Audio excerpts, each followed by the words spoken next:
You are not alone. 1 in 5 U.S. adults experience mental illness. 1 in 20 U.S. adults experience serious mental illness. 17% of youth experience a mental health disorder. Millions of people are affected by mental health illness each year. Across the country, many people, just like you, work, perform, create, compete, laugh, love, and inspire every day.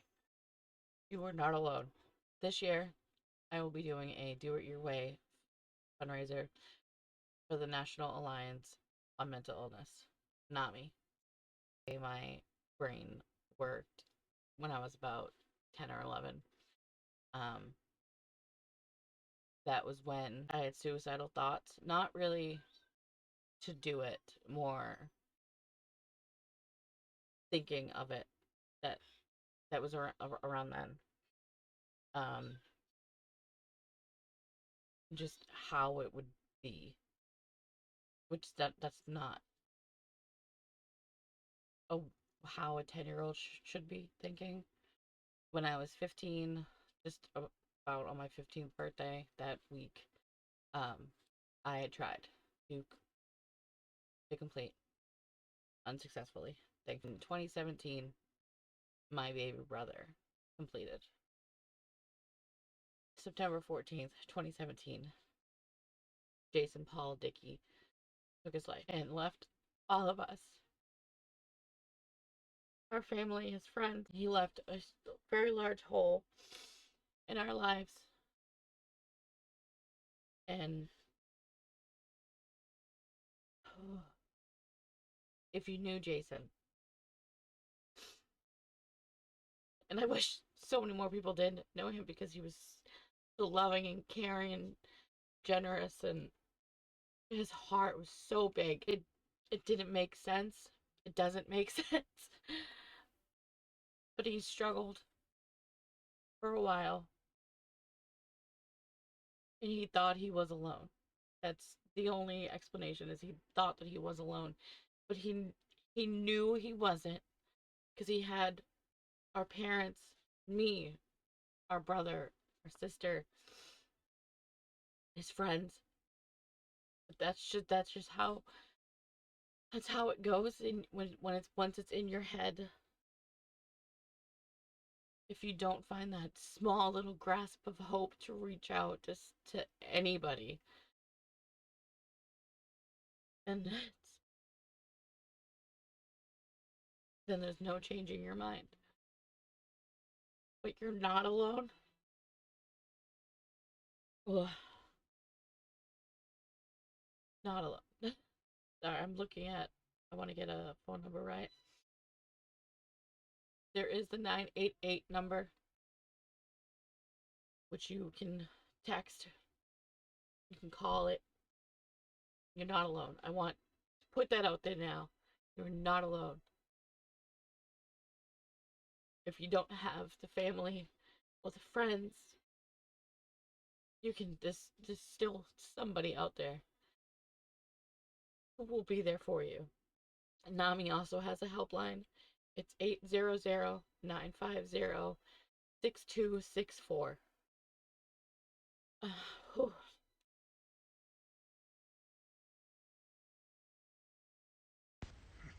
I love Jason very much, and I wish he was here with us every day. I would give anything to have him back just for one last hug. Might slap him across the head too, but one last hug.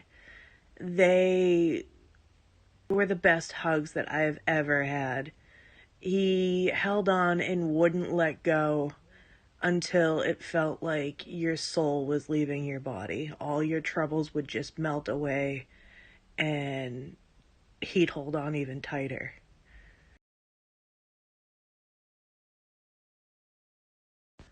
If you're struggling with your mental health and you have suicidal thoughts, you can always call 988 and you will be connected to a trained counselor who can help you 24/7. And if you're not a big fan of being on the phone, you can go to 988lifeline.org.